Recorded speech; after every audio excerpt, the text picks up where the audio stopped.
Welcome, ladies and gentlemen, music lovers and audiophiles. Today I'll be reviewing the second generation Meze Liric closed back wired headphones.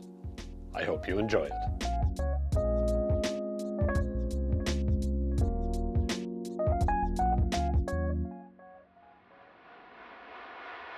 Okay, let's start with a product overview.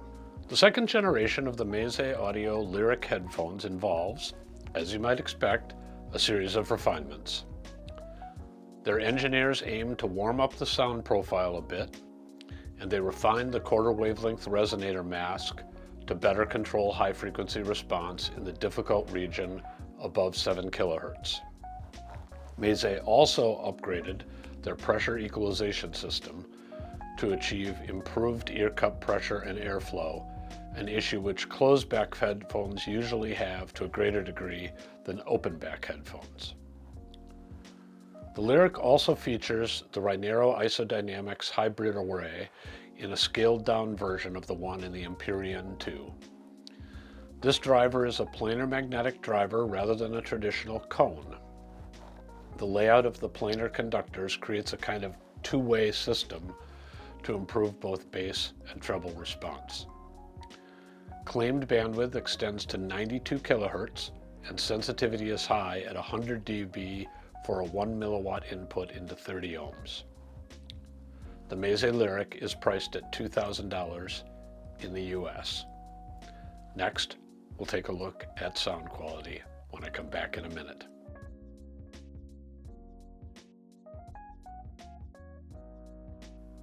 Here's my summary of the sound quality of the Liric headphones.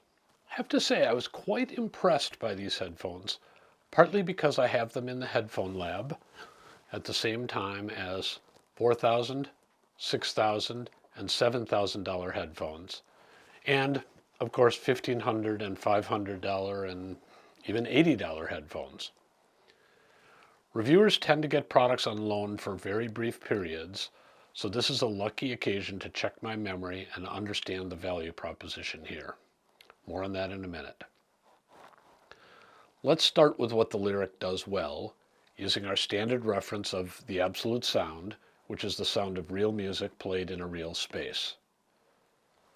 The bass reproduction of the Liric is outstanding.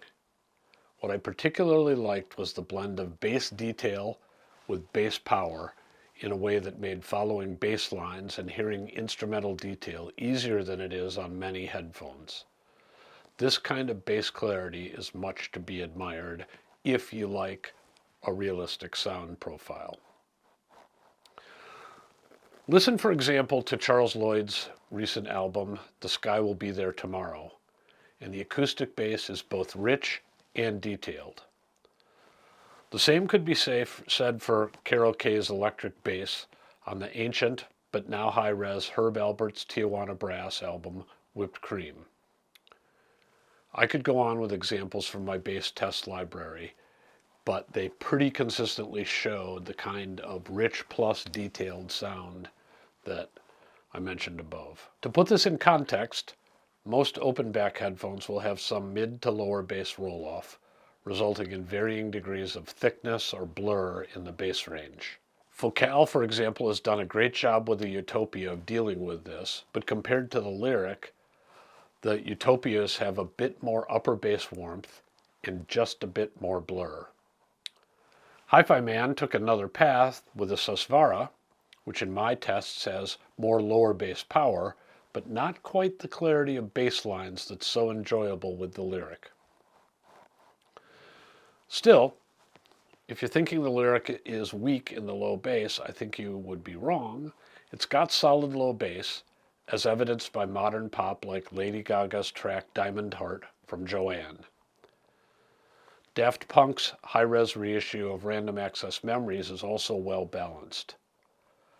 I simply think that some people will want more deep bass, not necessarily because it's more realistic, because I don't think it's that much more realistic, but because the physical impact of the air moving in the room that you would have with, say, live music or speakers is missing, and a greater level is required to compensate in some people's minds.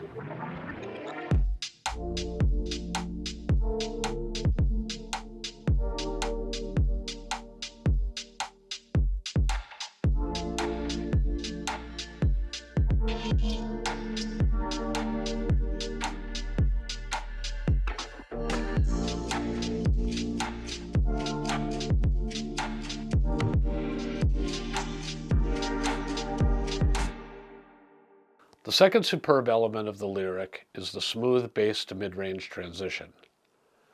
Many headphones have some bumpiness in their response curves in the 300 to 3000 kHz range, where the Liric sounds impressively balanced and open.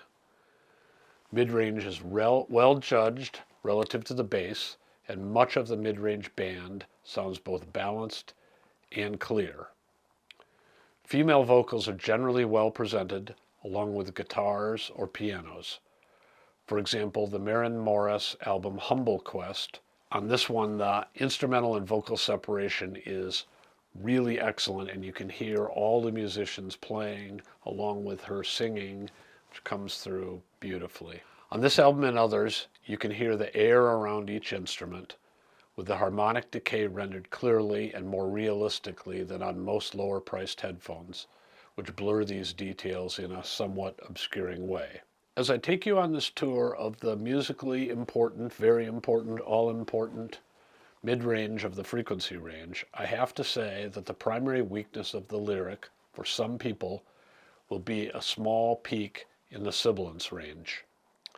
These peaks are generally in the, I would say, mid-range to treble transition region of 4K to 8 kHz. But these peaks usually aren't as broad as that might indicate. In the case of the Liric, the small sibilance peak sounds much narrower because it is mostly confined to sibilance from a few singers.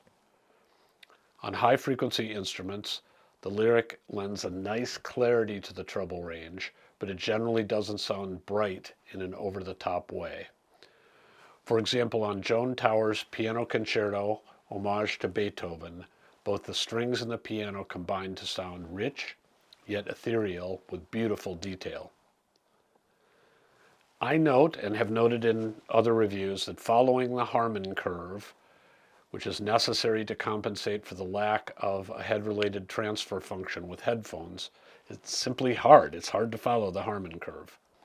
No headphone does it perfectly in my experience. So to some degree, you have to pick your treble range errors to suit your music and your sensitivity. I thought the Liric worked well on about 80% of what I played, which was everything from hip-hop to ancient music. I also want to talk about value, which is, frankly, a tricky subject. There are those who will view a $2,000 headphone as over-the-top or insane. But if you're serious about headphone listing, I think you will find the Meze Liric worth comparing to headphones at twice the price or 3 times the price.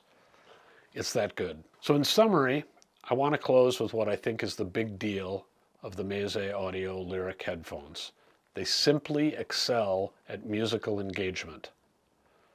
Such a balanced musical presentation is rare with this level of detail and dynamics. But the important thing is that it makes you want to explore album after album, and it makes it possible to do that in a really interesting and enjoyable way.